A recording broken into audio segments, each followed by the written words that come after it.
So before we get started, I'm going to take you through a little bit of an outline of what we're going to talk about today. So first, we're going to do a recap of the election of the century, right? I know it's really early in the century, but it was a big election nevertheless. We're going to do a full recollection of the election. So look at exactly the vote totals, although they might change by the time we're looking at this.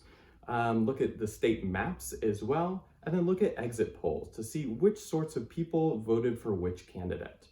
And then we're going to talk about populism. We're going to talk about populism and polarization, what those terms mean. Polarization is splitting into the two camps. And populism, that's a broad one. We'll get into that a little bit later. Populism both in the US and abroad. So what it means, what Joe Biden's win means, or Donald Trump's defeat means for the US and the rest of the world. It has an impact in countries like Germany and all the rest of the world as well. So I want to get into that too. And then we'll have some group work where we look at images, talk about digital literacy, how we read and understand images. So we'll get into more group discussion there. And then there's some bonus questions at the end if you do have some time, some really fun ones in there. So let's get into it.